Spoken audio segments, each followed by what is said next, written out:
भारत की धरती पर एक ऐसी पर्वतमाला है जो हिमालय से भी पुरानी है, जिसने रेगिस्तान को रोका, नदियों को जन्म दिया और सदियों से इंसानों की रक्षा की। लेकिन आज वही पर्वतमाला खुद खतरे में है।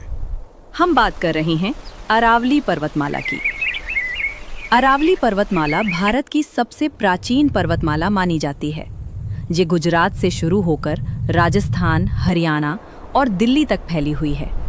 इसकी उम्र लगभग 150 करोड़ वर्ष मानी जाती है। आज अरावली की ऊंचाई भले ही कम दिखती हो, लेकिन कभी यह हिमालय से भी ऊंची थी। समय, हवा और बारिश ने इसे घिस दिया, पर इसकी अहमियत कभी कम नहीं हुई। अरावली केवल पहाड़ नहीं है, यह एक प्राकृतिक सुरक्षा कवच है।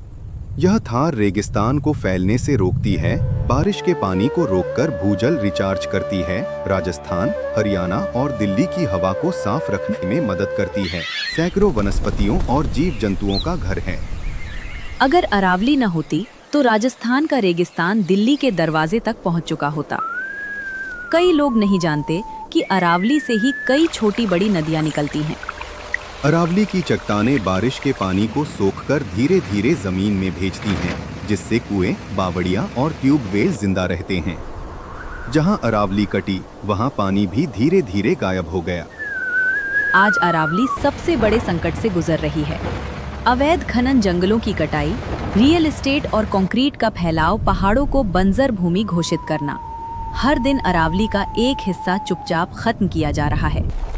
और हम शायद ये सोचकर चुप हैं कि इससे हमें क्या फर्क पड़ेगा।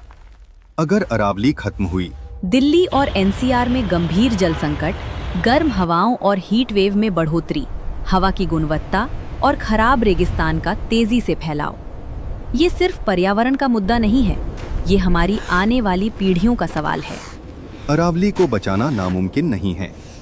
सख्त कानून और उनका पालन, अवैध खनन पर रोक, बड़े पैमाने पर वृक्षारोपण, आम नागरिकों की जागरूकता, क्योंकि पहाड़ सरकार से नहीं, लोगों की सोच से बचते हैं। अरावली सिर्फ पत्थरों का ढेर नहीं है, ये हमारी सांस, हमारा पानी और हमारा भविष्य है।